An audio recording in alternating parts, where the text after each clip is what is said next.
여기서 오할스 대화 이제 이렇게 나와 있는데요. 여기서 이제 반영적 경청이 이제 제일 앞단에 나와서 좀 설명이 돼요. 그래서 여러분들하고 경청에 대해서 좀 이야기를 해보도록 하겠습니다. 성공하는 사람들의 7가지 습관, 거기서도 이제 경청해라라는 얘기가 나오고요. 한 지난 20여 년 동안 리더십 하는 사람들, 그리고 일반적인 어떤 인간 관계에 대해서 이야기한 사람들이 이 경청하기에 대해서 말도 못하게, 예, 굉장히 많이 강조를 했어요. 그래서 여러분들 많이 들어보셨을 텐데요.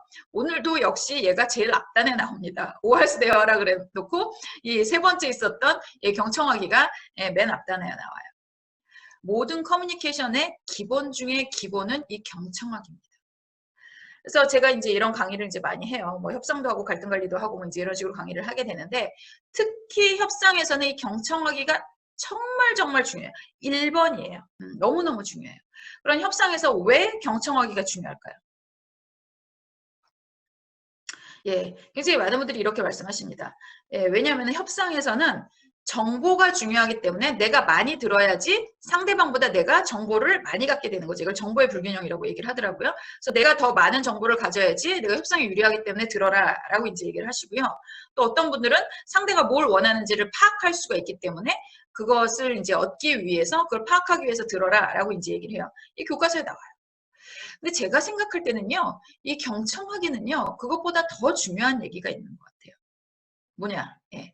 사람들은요, 기본적으로 자기 얘기 들어주는 사람을 좋아합니다. 예. 이거는 어디서든 마찬가지예요. 택시기사가 됐건, 내가 물건을 사러 가서가 됐건, 어디서든 내 얘기 들어주는 사람은 좋아하지, 나한테 뭐 이래라 저래라 말하는 사람들이 별로 좋아하지 않아요. 그래서 경청을 잘 해주잖아요. 그러면 내가 그 얘기를 잘 들어주게 되면 상대방은 내가 사실은 뭐 나와 적인 줄도 모르고 나한테 호의를 베풀고 싶은 마음이 생겨요. 그게 인간이 가지고 있는 기본적인 거예요. 예. 그래서 다른 사람한테 들어줌으로 해서 그 사람의 마음을 사는 거거든요. 그래서 협상에서 경청하기가 엄청나게 중요합니다. 상대방 얘기를 잘 들어주면 상대방이 나한테 호의를 갖게 될 가능성이 높기 때문에 이 경청하기를 하는 거예요. 정보를 습득하는 것도 되게 중요한 부분이지만, 여기서 우리가 동기강화 면담에 있어서 이 경청하기는 관계와 관련해 갖고 가장 중요한 스킬이 된다라고 생각하시면 될 것 같아요. 내가 저 사람 얘기를 잘 안 들어준다? 그럼 그 다음에 아무것도 없어요. 근데 내가 저 사람 얘기를 잘 들어줘요? 그럼 그 얘기를 들어주는 것만으로도 관계 형성이 되고 코칭이 이제 진행이 되기도 합니다.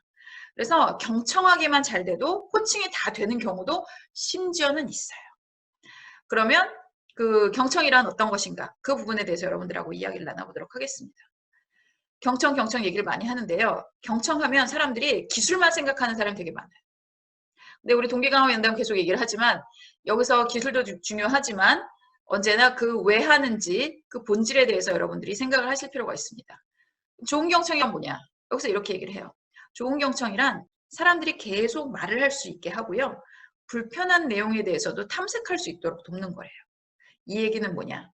내가 이제 이렇게 얘기를 잘 들어주잖아요. 그럼 자기가 마음에 있었던 뭐 이렇게 숨겨두었던 그 불편한 얘기들도 이제 꺼낼 수가 있게 되는 거고, 이제 계속적으로 얘기를 하게 되는 그런 것들이 이제 좋은 경청이라고 얘기를 해요.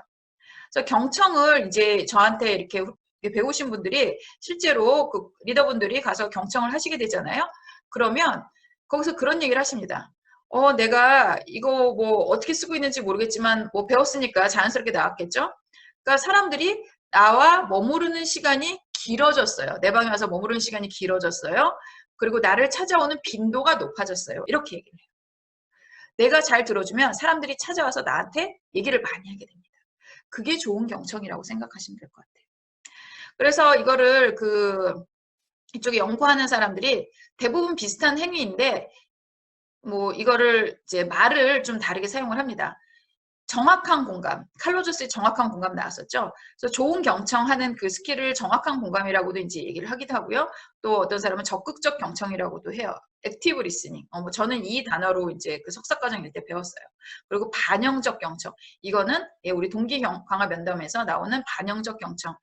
단어는 이렇게 조금씩 다르게 썼는데요. 조금씩 다르게 썼지만 안에 내용을 들여다보면 뭐 비슷한 얘기예요. 그래서 여러분들하고 그럼 그 경청에 대해서 이야기를 해보도록 할게요. 그러면은 사람들이 이제 경청을 하는 데 있어서 뭐가 사람들을 경청을 못하게 하느냐, 그 부분을 좀 먼저 얘기를 해보도록 하겠습니다. 우리가 얘기를 이제 할 때 사람들 얘기를 들어주면 좋다 이제 얘기를 한다는 거죠. 근데 그 경청이 뭐라 그랬어요? 상대방의 얘기를 계속적으로 하게끔 하는 거죠. 그리고 불편한 얘기를 이제 할 수 있게끔 하는 게 경청이라 그랬어요. 근데 그거를 막는 경청 방식이 뭐냐라고 하는 거예요. 그래서 그걸 여기서 12가지를 제시를 합니다.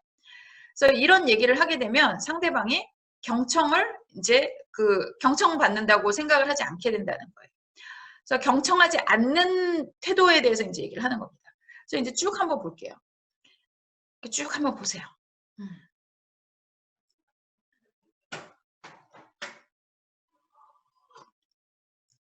그러면 여기서 뭐 여러 가지가 이제 나오는데 뭐 딴 거 대충 뭐 그런 건 알겠어요.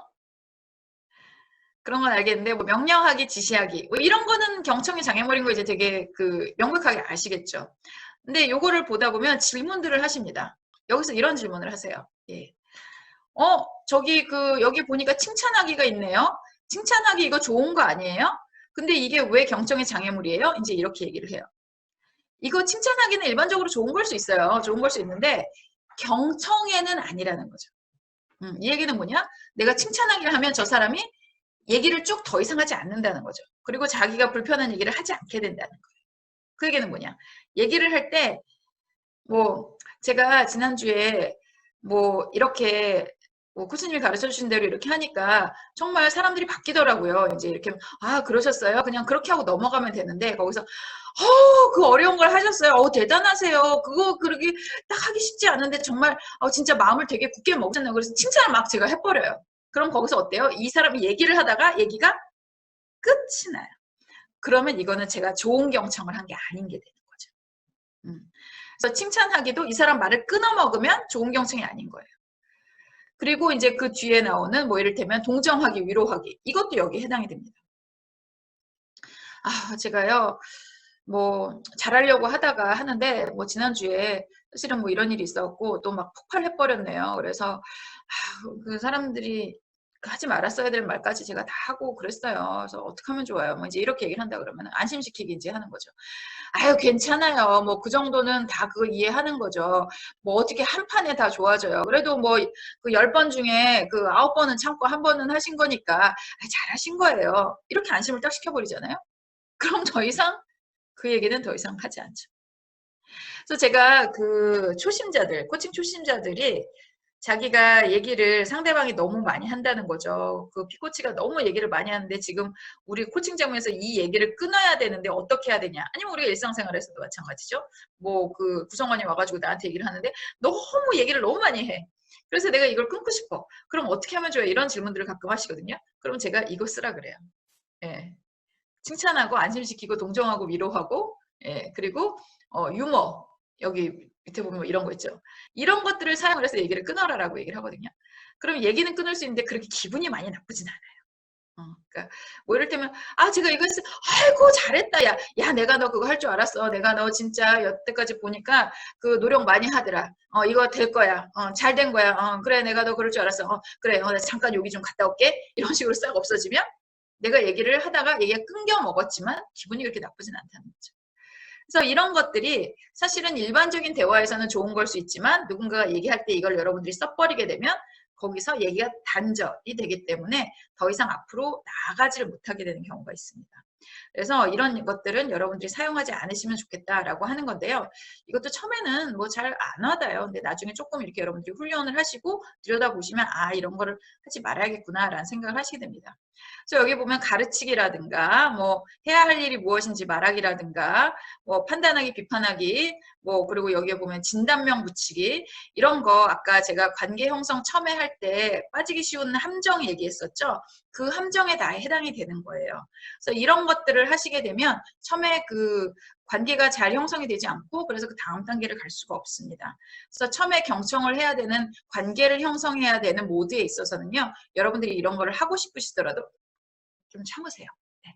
좀 참으시고 경청을 이제 계속적으로 이어가시라 이렇게 말씀을 드릴게요.